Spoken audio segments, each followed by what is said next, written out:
Opening date uncertain. It's really too early for us to give a specific date. Anticipation grows after the Gordie Howe Bridge lights up the night sky. Suspect in serious condition after 3 police officers fired shots. And threatening native wildlife. Native wildlife isn't adapted to having cats as predators. Growing concerns inside Point Pelee National Park.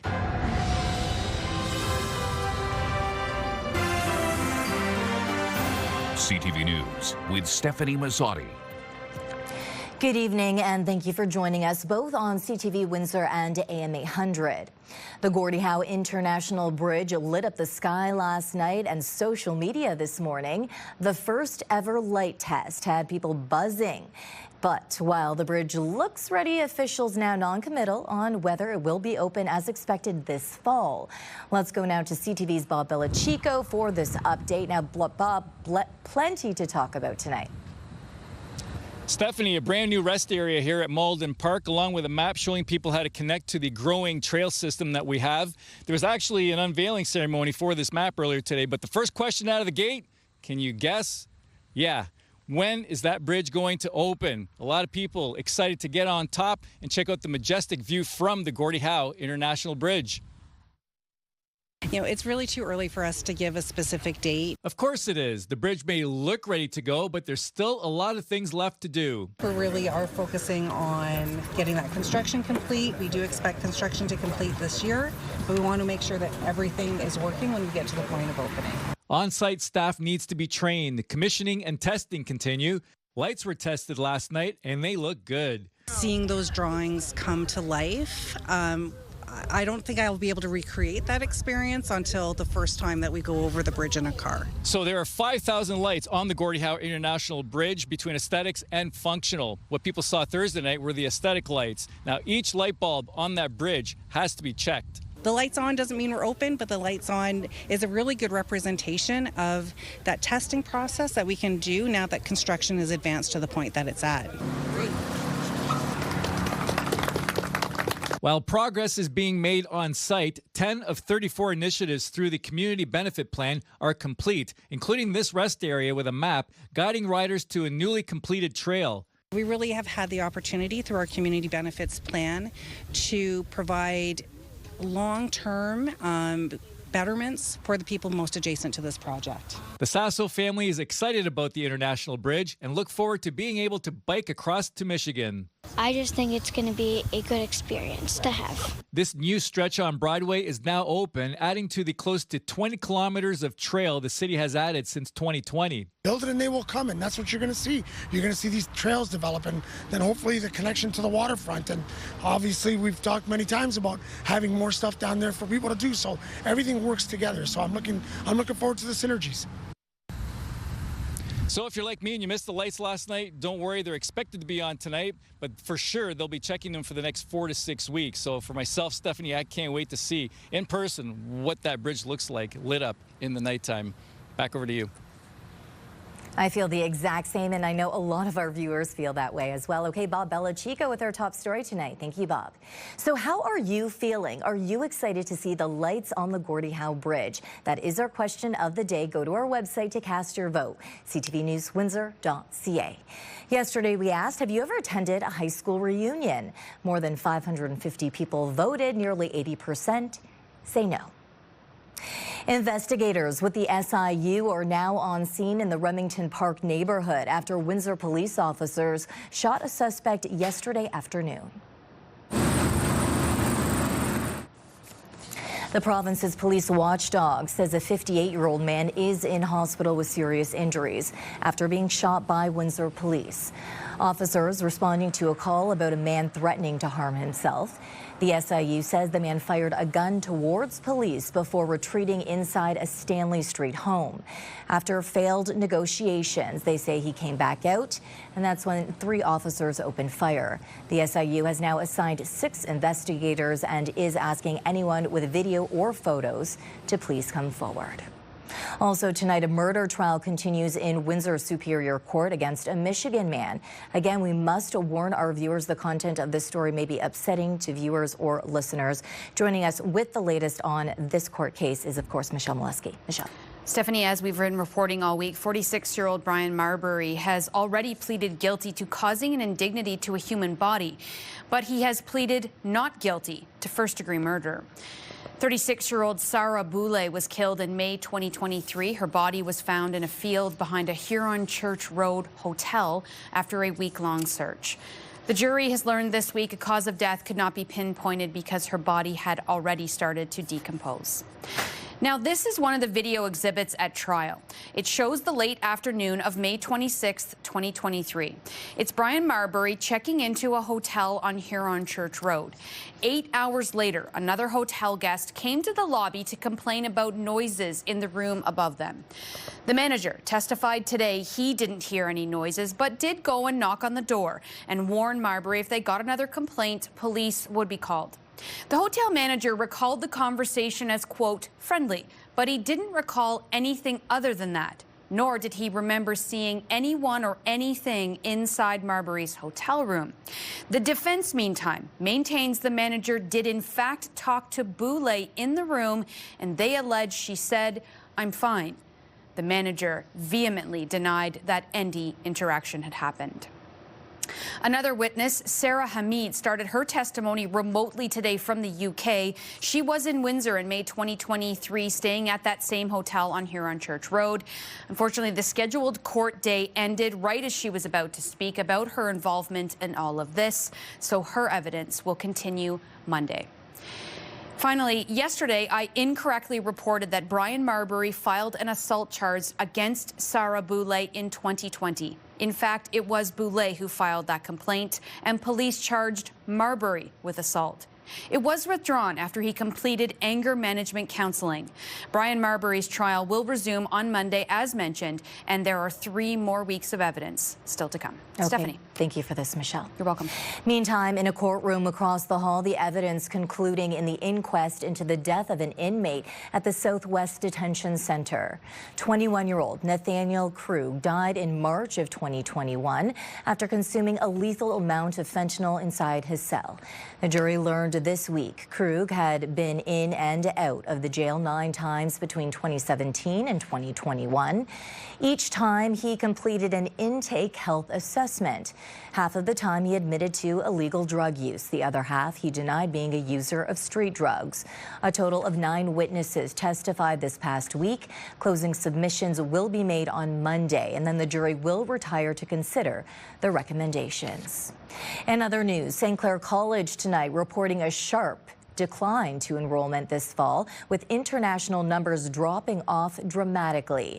Tightened federal rules on study permits and work visas have left post-secondary schools across Ontario scrambling, and Clair College is no exception.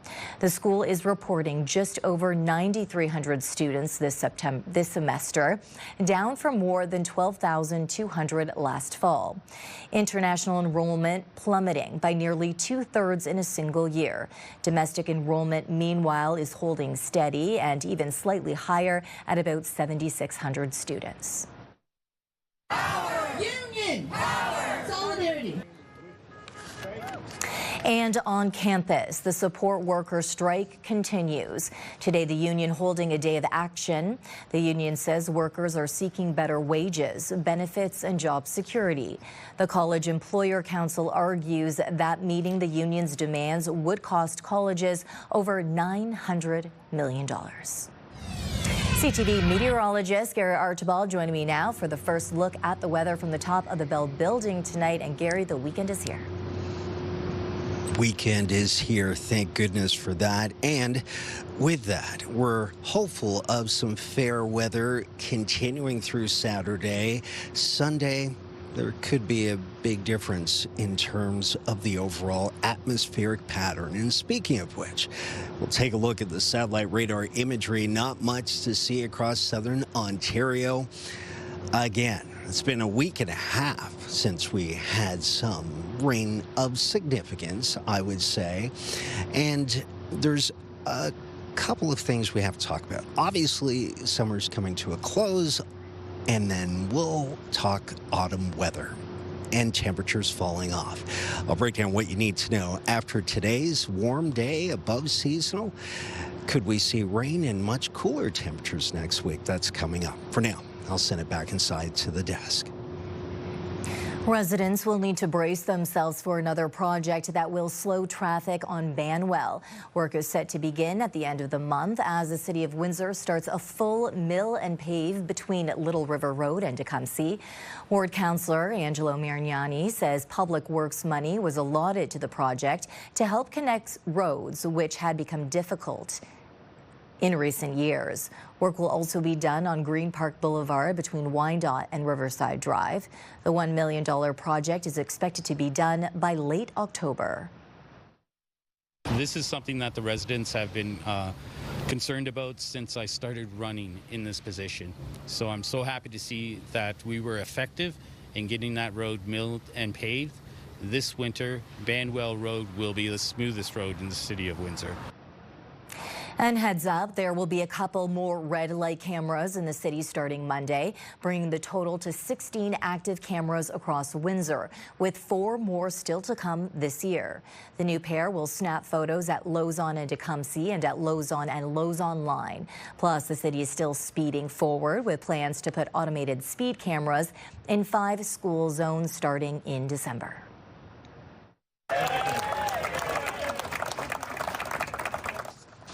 That celebration as organizers handed over more than $10,000 raised through this year's Run with Responders 5K. The money is being split 3 ways, with checks for $3,500, each going towards the Canadian Mental Health Association, the Windsor Firefighters Benefit Fund, and the Law Enforcement Torch Run for Special Olympics. Nearly 400 runners and walkers took part in the 3rd annual event.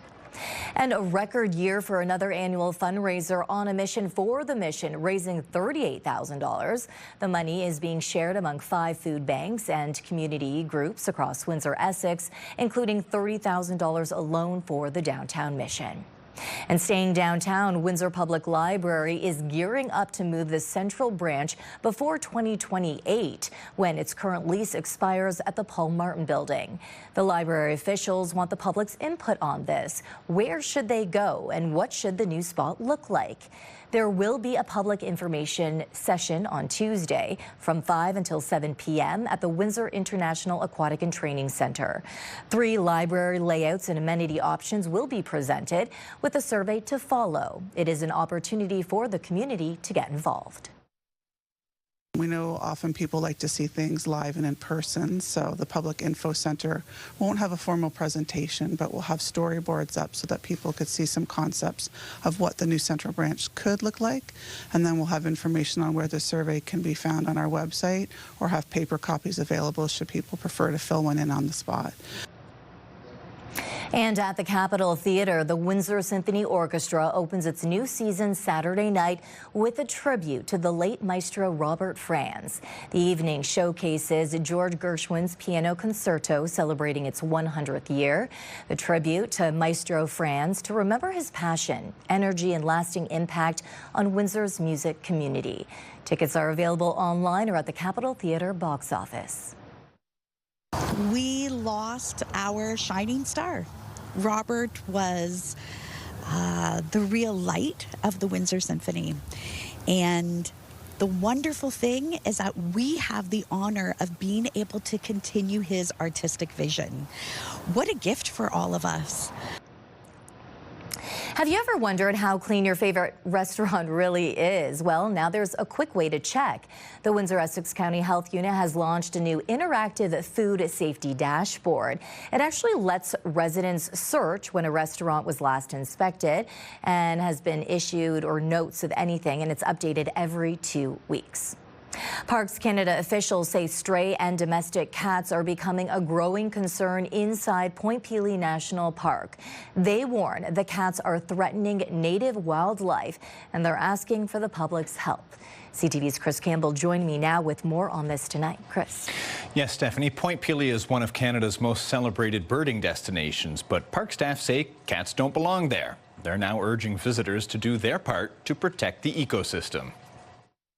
Officials say stray and loose domestic cats have been spotted inside Point Pelee National Park. Parks Canada warns the animals are preying on vulnerable species, including migratory songbirds and even flying squirrels. Domestic cats are very good hunters. Our native wildlife isn't adapted to having cats as predators, and domestic cats are really good at catching things. The agency says even a single cat can cause significant damage to local wildlife. Flying squirrels were wiped out of the park by cats in the 1930s. The population since rebounding. Now, promotions officer Sarah Rupert says the lesson is clear that cats can alter an entire ecosystem. And this is one of those things a lot of people go, oh, well, it's just a little squirrel. They're cute and everything, but what impact does that have?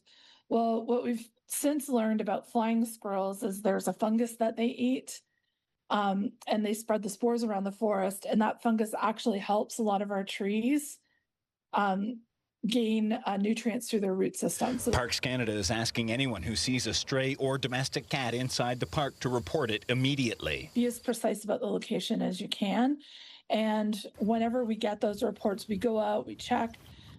We always try and live trap the animals and remove them from the park. That's our first step. There's lots of different kinds of pets around. They're also reminding pet owners that all animals must be on a leash or properly contained during their visit. Molly had certainly let us know if there was a cat nearby. A lot of people are dropping them off, as they always have in the countryside.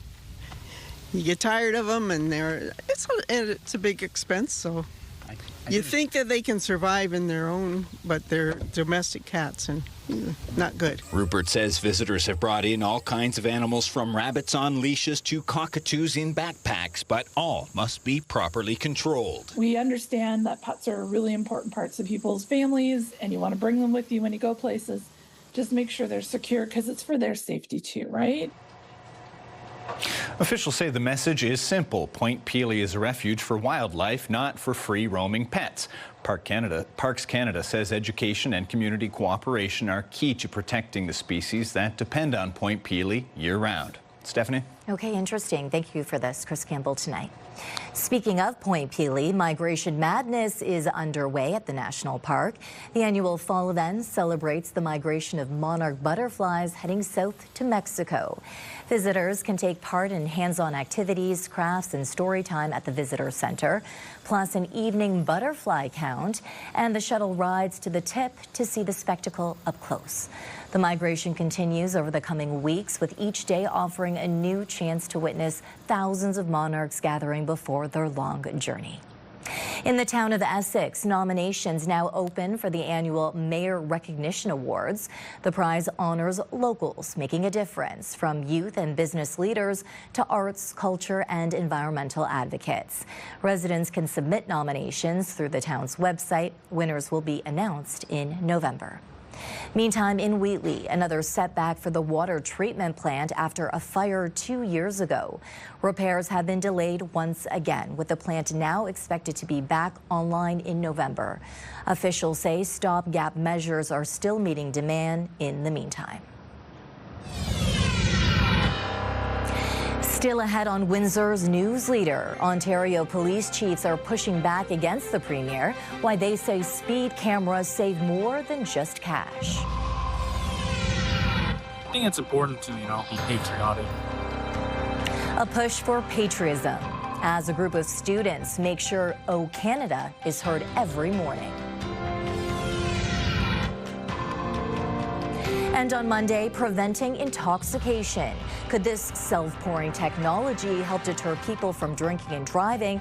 That's Monday at 6 on CTV News.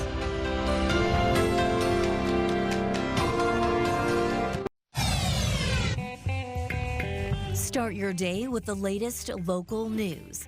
By signing up for our newsletter, you'll get direct local content straight from CTV Windsor to your inbox, including top stories, the forecast, and videos. You can sign up at ctvnewswindsor.ca. Police chiefs across Ontario are voicing support for speed cameras as Premier Doug Ford threatens to scrap them. The Ontario Association of Chiefs of Police says speed cameras are effective. It also says they free up resources for other public safety priorities. The group urges municipalities to use the cameras strategically to support other road safety measures. The recommendation comes after Premier Ford called the cameras a cash grab and warned municipalities if they don't get rid of them on their own, his government will. Trade tensions between Canada and the United States have dragged on for months, but just this week, the U.S. ambassador to Canada downplayed talk of a trade war, calling it simply negotiations. CTV's Jesse Thomas has more. The U.S. ambassador to Canada was on the defensive in Halifax, accusing Canada of playing hardball when it comes to trade talks. Pete Hoekstra repeatedly told the Halifax Chamber of Commerce that Canada has it wrong, saying this isn't a trade war, but merely negotiations. The cabinet's now saying that we're at war with America. That doesn't help, okay? That doesn't, an American opinion, okay? Maybe in Canada saying we're at war, maybe that's something that Canadians stand up and say, yes, yes, yes, okay? We have an enemy. I don't think so. I know a little bit about Canada. Hoekstra warned calling it a war is misleading and dangerous. No, we're not at war. If the president thought he was at war with Canada, you'd see a whole different kind of relationship and trade negotiations. He then took aim at politicians who've called for Canadians to boycott U.S. travel and American products like alcohol, suggesting Americans aren't stooping to that level. We don't say don't go to Canada. But while politicians argue over words, small businesses are feeling the impact. The Canadian Federation of Independent Business says tariffs and trade talks are leading to economic uncertainty, and they call on Nova Scotia to dip into its $200 million tariff contingency fund. But we just have no clarity on what the province is going to do with that fund here, and we do need clarity. That would add certainty. We know of small businesses who could tap into funds, and they need those supports, and it's on the province to really give a clear answer on this. The province's finance minister, John Lohr, wouldn't answer questions regarding the contingency fund or what impact tariffs are having on the economy, promising instead to answer those questions on Monday at a fiscal update. Jesse Thomas, CTV News, Halifax. Canada's Competition Bureau has launched efforts to make sure big banks are treating Canadian companies fairly. As CTV's Pat Thorne reports, those businesses are dealing with enough amid trade complications. Millions of Canadians are employed at small businesses, and every day they create goods and services to keep Canada's economy moving forward. According to the Competition Bureau, small businesses, which account for 1 to 99 employees, make up 98% of all businesses in Canada. The current trade environment obviously puts us in a situation where competition is here at home is more important than ever. The Bureau has launched a market study into how small businesses are treated, especially by Canada's major lenders. There are concerns because the lending sector is dominated by big banks. New or smaller lenders may face barriers to entry. Switching between lenders can be challenging, and small businesses face higher borrowing costs than larger firms. A small business needs access to loans to grow and stay afloat. There are some signs that they're facing some persistent challenges in terms of their access to competitive financing terms. The cost of getting a loan has always been higher for smaller companies. They are seen as bigger risks. Business groups say small companies face added scrutiny trying to get loans, and as bank branches close, there are fewer chances for face-to-face interactions. With current trade tensions and a slowing economy, many are concerned about their future. The optimism is definitely down. I think people are a little worried. Those that are directly impacted by tariffs are particularly having a tough time. It's managing things week to week, month to month, and getting through it. It is a game of survival for a lot of these small businesses. Merchant Growth provides financing for small businesses. It says it can step in to help companies that may not be able to get loans from a traditional lender. What we're able to do is make it so fast that a business owner can apply in the morning, get funded by the evening, and that time savings is very valuable. The Bureau's market study will concentrate mostly on term loans. Businesses can take part in the study by going to the Bureau's website to provide feedback. The deadline to take part is October 3rd. Pat Foran, CTV News.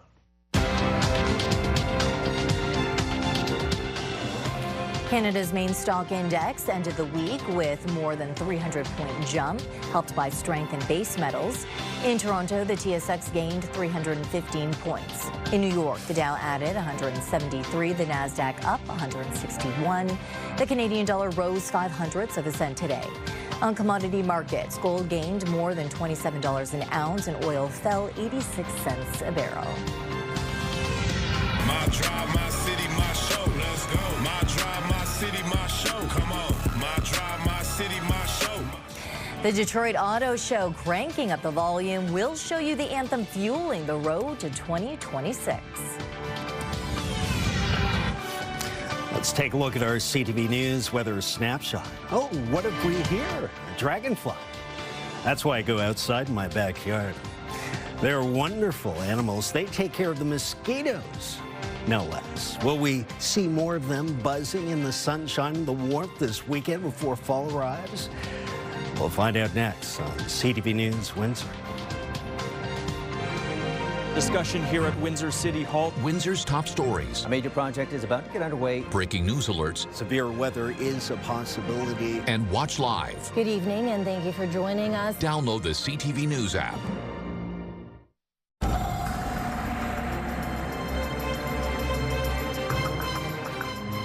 A stunning day. My kids were at the apple orchard today. Gary joins me again for an extended look. Gary. It's so funny. I was just thinking about apple orchards and apple picking. I love apples. Macintosh, my favorite type. Well, whatever you're doing outside, whether it's apple picking or going for a jog down by the beach, wherever it is across southern Ontario, it has been lovely. In fact, temperatures 3, close to 4 degrees above seasonal today, reached a high just shy of 26. Our average highs are getting obviously lower as we start to cool down and close out summer and head into fall. The norm is 22. By the way, the low is 18 degrees before dawn this morning. It was a mild overnight, no doubt. Air quality has improved since this time yesterday. It was at a 5 yesterday, if I'm not mistaken. Now a 2. Anything in the green zone, 1 to 3 on a scale of 1 to 10, indicates lower fine particulate matter in the atmosphere, so better air quality and air health, if you will. 25 degrees at the airport, a mixture of sun and cloud. In Windsor, that's 23 rather, is the story in Chatham-Kent. So between 73 and 77 degrees Fahrenheit. Again, similar sky conditions across southwest Ontario, and much of southern Ontario has been cloudy, if not sunny, and sunny breaks. A little cooler, though, as we head north towards Wyerton, Owen Sound, Georgian Bay, and northeastern shores of Lake Huron. Warmest spot in the country so far today has been in southwestern Ontario, where we are. Lucky us. And we are cooling off in northern parts of Ontario, on the prairies. That's indicative of the seasonal change that is happening. The winds are about to pick up late tonight into tomorrow, and if we do see wind gusts in the 30s, it will be a pleasant enough breeze. We're not anticipating any wind alerts or warnings. The conditions in the atmosphere are relatively benign, and I'm not anticipating any rain headed our way until Sunday night, in particular, some showers. Tonight, it's partly cloudy, 22 degrees at 8 o'clock, 17 by midnight, and a northeasterly breeze between 10 and 20 kilometers per hour. Saturday, sunshine, mostly 24 and showers possible Sunday. Fall begins 2:19 Eastern Daylight Time on Monday.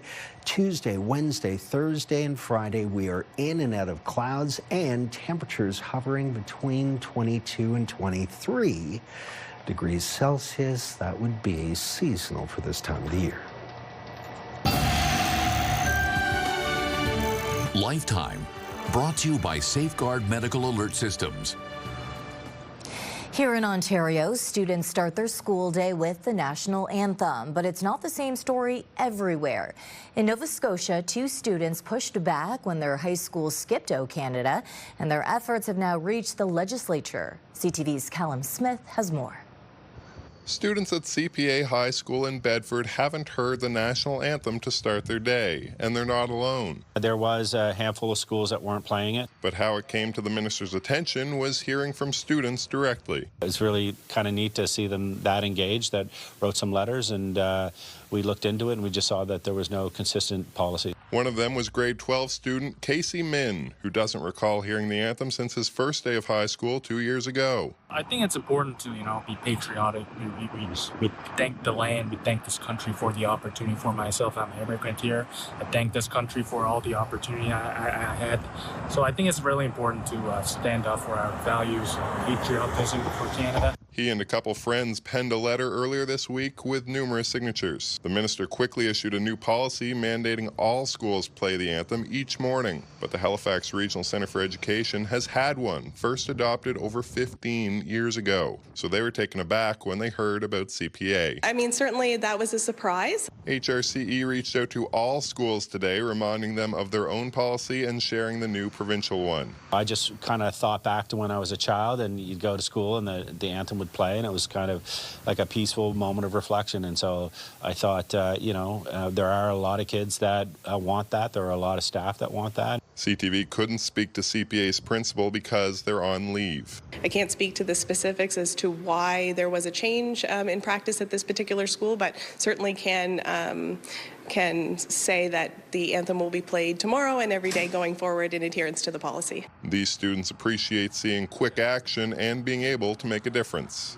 I think that is a beautiful thing. I think it's important because we are honoring the people who came before us, who built this country and who fought in various wars to protect our freedom. Callum Smith, CTV News, Halifax.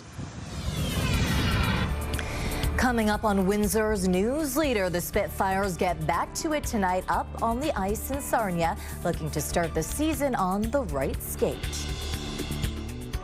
Comedian Joe Coy and friends are coming to Caesars Windsor for a rousing night of stand-up Saturday, November 8th. Enter online at ctvwindsor.ca for your chance to win a 4-pack of tickets to see Joe Coy and friends at Caesars Windsor, plus a $200 gift card. 5K a day is back on 93.9 Virgin Radio. Listen to Hannah and Johnny in the morning for your chance to win $5,000 Every weekday. 5K a day. Virgin Radio.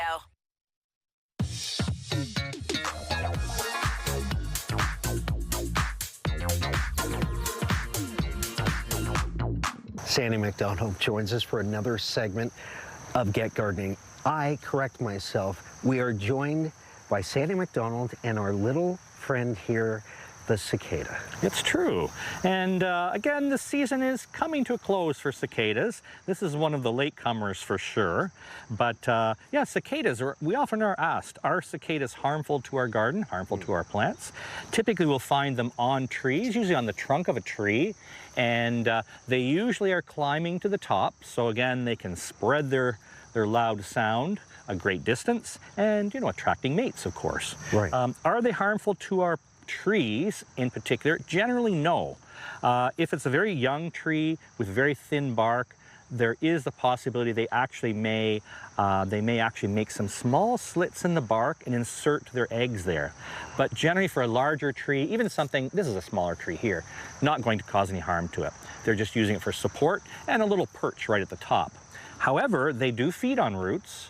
And as you know, we discussed earlier that they can remain in the ground 6, 7, 8, up to 13 years or so. And in their juvenile form, they're in the ground, they're feeding on roots for all that time. However, unless we have large amounts of them, they're generally not harmful to our garden plants, not our turf nor our trees. Talk to us a little bit about the cicada sound. Oh yes. Well, I think he'll tolerate a little bit of petting here. We're going to let him go as well. But that sound is very, very high pitched. Again, if it's a sign of fitness for the cicada. If it's louder, it's much more likely to attract a mate. So again, louder and very long duration, that's the prime specimen. That's probably the one that would receive the mate most readily. It can be a little annoying to us, and very large numbers of them, actually it can be dangerous to the hearing.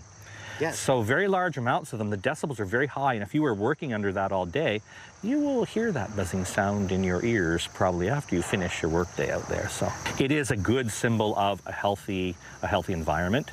Again, since they spend most of their life in the ground, we haven't used a whole lot of pesticides on our lawns and gardens for a number of years now. And so again, a lot of them are able to survive, are able to reproduce readily. In the past, we used insecticides on our trees and in the ground, and they would certainly have been affected by that. So there's probably a few more of them now than we had in the past. Sandra McDonald, thank you for your expertise. Mr. Cicada, thank you as well. I apologize I didn't introduce you. We'll see you next time on Get Gardening. The Detroit Auto Show is turning up the volume with a new anthem that puts the motor in Motor City. My drive, my city, my show. Let's go. My drive, my city, my show. Come on. My drive, my city, my show. Detroit hip-hop artist G-Mac Cash just dropped My Drive, My City, My Show, the official theme song for next year's auto show. The music video features skyline views and footage from inside Huntington Place, where the show runs January 14th through the 25th. Organizers say it's about blending cars and culture, making the auto show part of Detroit's soundtrack.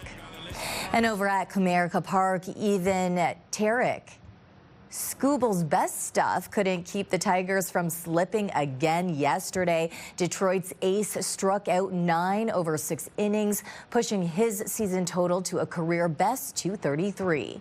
But the Guardians took it 3-1 in the end. The loss makes 6 drops out of 7 for Detroit. Their division lead now anything but comfortable. The Tigers are hosting the Braves at Comerica Park today, with that game getting underway right now. Carson Williams gets into one, hits it a long way to left and way out of here. And a tough outing for the Blue Jays yesterday, too. They lost their second straight 4-0. They still have a 3-game lead over the New York Yankees atop the AL East.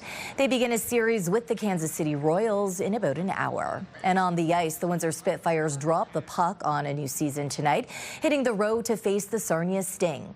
Windsor enters the year with momentum after taking 3 of 4 in the preseason and earning a top 5 national ranking from the CHL. And heads up, tickets are already tight for tomorrow's night home opener against the London Knights. Tonight's game gets underway at 7:05. You can listen live on AM 800. Now, if you find yourself at a sports game or otherwise snap a photo worthy of our newscast, you can text it to us. And remember, send us your questions or your story ideas to 10400. Would you text your ex for $10,000? 89X is back. Listen for the keywords and text your ex. It's never been more rewarding to get back with your ex. Only on Windsor's Alternative, 89X. This is your CTV Windsor Our Community Calendar. Support in honor of the ones we love with Viva Il Vino. Sunday, October the 5th, departing from their new location, the Goat Tap and Eatery, Walkerville. See you next time on Our Community. It's time to check in on what's happening now with Melanie Kentner. And Melanie, you're finally joining us at the desk. So exciting that That's right. Very excited to be here. Okay, so let's first off talking about a big jackpot in a small town. Yes, I love this story, Stephanie. Everyone gathered for a big celebration to collect the check and talk about their winnings. 14 people from the Quebec Fishing Village won $50 million with the Lotto Max ticket. The group had been playing the lotto together for nearly 20 years, winning very little until the September 6th draw. Between 14 of you, you won $50 million. Oh my God! It's 3.5 million each. It's hard to imagine. It's emotional. Yeah. It changes your life. We've got more from the celebration online at ctvnewswindsor.ca.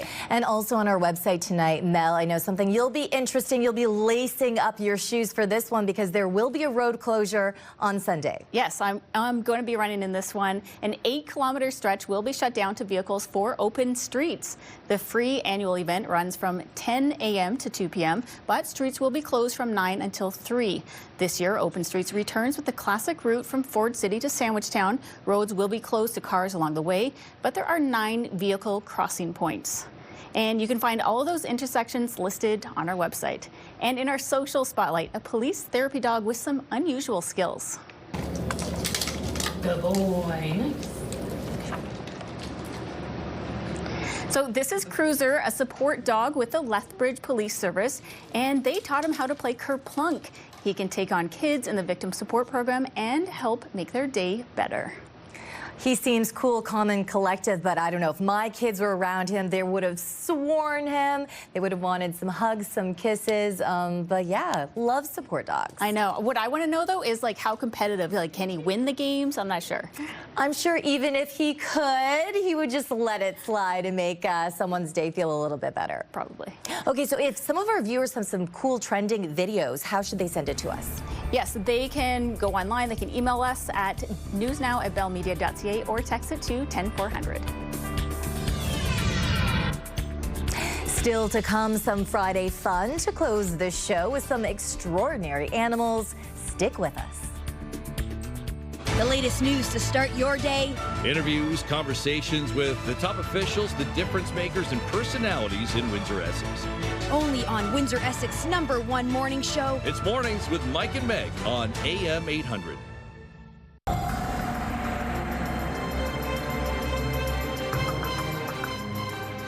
Look at that boat. Sorry. I want to be on that boat. I do too, but I really had dessert on my mind. Well, we were talking about the apple orchard earlier. Yes. And I'll probably be in the kitchen with my kids later tonight making some apple pies. Oh, save me a piece. Save me a piece. Kids, Nico, Noella, save Uncle G a piece of pie. Yeah, boating looked great. I was jealous. Did you see the cruise ship was docked there in Detroit? Beautiful. So people were enjoying their stay, a little visit in Detroit, Michigan. Our friends there. Gorgeous conditions. What can you say? 25 degrees today, tomorrow 24, sunny, a bit windy in the afternoon in particular, and then some showers. But we haven't been rained upon for a long time in terms of significant amounts. We will see fall at 2:19 Eastern Daylight Time in the afternoon on Monday. 22, 23 degrees, the average temperature next week between Monday and Friday with rain. Let's not complain. No complaints here. And because it's Friday, I'm just going to say happy birthday to my daughter. She's turning 4. Birthday, Noella. Happy birthday. Noella. Yes. Happy birthday. Okay. Save me some cake. Oh, I will. And you as well, Sunday. Yes, and apple pie as well, yes. Oh, yes. Okay, so we've got a full board there. Okay, so what is going on for tonight? Yes, a number of stories we're working on for tonight. Prime Minister Mark Carney's government is going to be introducing a bill this week proposing new hate-related criminal code offenses aimed at protecting people accessing places of worship, religious or cultural buildings, and schools by making it easier for law enforcement to lay hate crime charges, CTV News has learned. A government source with knowledge of the bill telling CTV News the government is looking to introduce 3 new criminal code offenses and will table the bill as early as Tuesday. So we'll have more details on this tonight at 11. Okay, great. Now, finally tonight, every now and then we like to leave you with a fun, fascinating animal story, of course. Well, tonight we've got not one, but two fun Friday animal stories, chimps and a tortoise. Sanjay, let's split them up. You take the first one. Yeah, I can't wait for this one. So new research is giving some scientific backing to the drunken monkey theory. A study published in Science Advances found that chimpanzees can consume the equivalent of 1 or 2 drinks a day just from the fermented fruit they eat. Researchers in Uganda and Ivory Coast sampling the fruit and estimating the chimps take in about 14 grams of ethanol daily. They're unlikely to get drunk since they graze all day, but scientists say it may help explain why humans developed a taste for alcohol in the first place. Learning something new every day. Oh, for sure. And meet the latest member of the police force in Iowa. Officer Bonsai is an honorary police officer, and she just happens to be a tortoise. Another member of the force rescued her, and she was found wandering around Wisconsin. And that officer is now her workplace caretaker, making sure Bonsai gets plenty of leafy greens and sunny naps. Yeah, she's a tortoise, an endangered species native to the southern edge of the Sahara Desert, and she's become a hometown mascot in Iowa, making friends wherever she goes. I bet. What a cutie. Yeah, loving that is the hometown mascot. Yeah. I mean, I just support that all the way through to the end. And I'm sure she would go for the apple pie as well. Yeah, for sure. And the birthday cake as well. Yeah. We'll put a candle on it, the tortoise and my daughter can sing happy birthday. Noella. On behalf of our dedicated team at CTV News Windsor, thank you for watching. For updates throughout the evening, go to ctvnewswindsor.ca. And I'll be back with your only late local newscast at 11. Good night. See you later.